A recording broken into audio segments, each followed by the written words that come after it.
También se refirió en conversación con nuestro canal Viviana, el fiscal nacional Jorge Abbott, a un tema que ya ha sido parte de la discusión prácticamente permanente que hay en los casos de eventual financiamiento irregular de la política chilena, como el caso Penta, SQM, Corpesca. Hablamos de esta discrepancia, si se puede hablar de esa forma, con el Servicio de Impuestos Internos. Algunos creyentes dicen que es impresentable la demora que ha habido por parte del organismo fiscalizador respecto a diversas acciones penales que debería presentar con algunos imputados.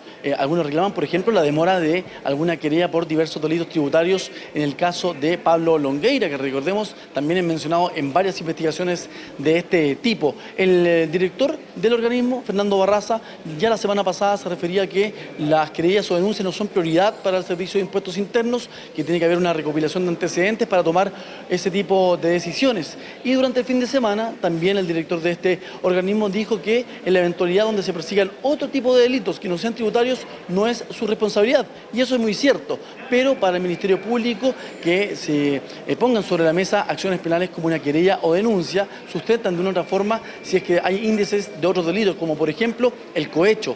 El cohecho está presente en dos causas concretas del Ministerio Público, con la situación del ex subsecretario de Minería del gobierno de Sebastián Piñera, Pablo Wagner San Martín, recordemos en el caso Penta, y también con Jaime Orpiz, quien fuera desaforado como senador del Congreso Nacional por esta situación judicial y está a la espera de lo que salga justamente el fallo acá en la Corte de Apelaciones y que va a llegar hasta instancias mayores en la Corte Suprema. Son esos dos casos. Por eso, obviamente, también le preguntamos al fiscal nacional qué le parecía esta redacción, esta visión que tenía Fernando Barraza respecto a las querellas o denuncias y finalmente lo que él decía respecto a otros delitos, que no es responsabilidad del Servicio de Impuestos Internos. Escuchemos a Jorge Abbott. Más del 90 y tantos % de la información que le hemos mandado al Servicio de Impuestos Internos tiene que ver con causas exclusivamente de carácter tributario, respecto a las cuales la acción del Ministerio Público depende de la decisión que tome el servicio. Nosotros lo que hemos en estos casos resuelto es esperar el pronunciamiento del servicio para proceder a continuar con el proceso penal propiamente tal, salvo que exista alguna situación que nos obligue a formalizar la investigación con el objeto de solicitar alguna medida cautelar o por alguna otra razón que justifique esa formalización. Bueno, bien, respecto a estos dos temas, estamos justamente con el abogado querellante en ambas indagatorias, en este caso Mauricio Daza. Mauricio, preguntarle primero cómo ve esta situación nuevamente del Servicio de Impuestos Internos, con declaraciones del director donde dice que no son prioridad las querellas, en un contexto donde estamos hablando de varios casos de eventual financiamiento irregular de la política.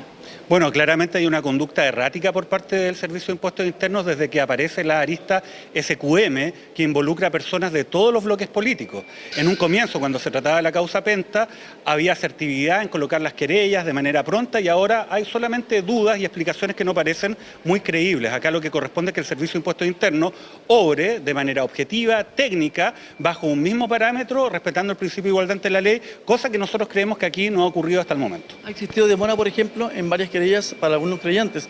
Para ustedes, por ejemplo, en el caso de Pablo Longueira, donde la misma empresa minera no metálica pidió un informe y ese informe da cuenta de que Pablo Longueira puede haber recibido más de 700 millones de pesos de forma irregular.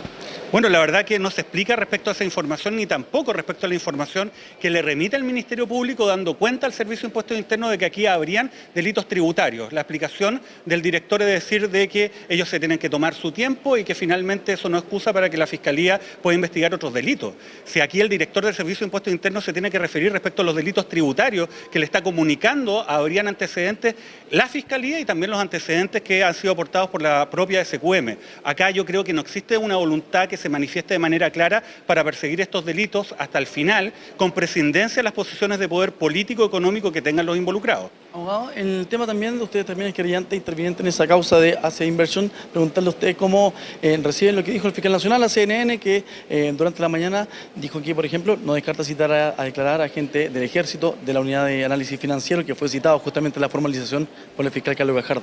La institucionalidad preventiva en relación a estos delitos claramente ha fallado. No es creíble de que si es que tuvieron los antecedentes instituciones tales como la Unidad de Análisis Financiero, la Superintendencia de Bancos, la de Valores o la propia Policía, no se haya empezado a investigar esto con anterioridad. Estamos hablando de más de 5.000 afectados, movimientos por 50.000 millones de pesos, según se ha informado preliminarmente. Además hay que considerar que el Ejército habría informado a los miembros de sus filas de que aquí había un movimiento irregular.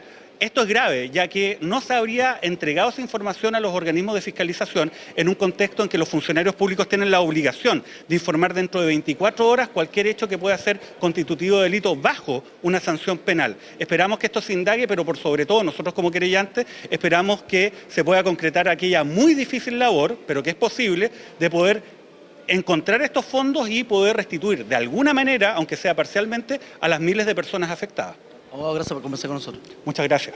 Bueno, parte entonces de una visión de los querellantes, en este caso Mauricio Daza, que recordemos también está como interviniente en ambas indagatorias. La primera respecto al tema de esta estafa por más de 50.000 millones de pesos, Viviana, y también a esta discusión que yo te decía, se hace ya casi permanente entre el Ministerio Público y el Servicio de Impuestos Internos respecto a las demoras que hay por algunas acciones penales que para los querellantes son fundamentales si se quiere avanzar en esta investigación, sobre todo del caso Soquimich. Vivi.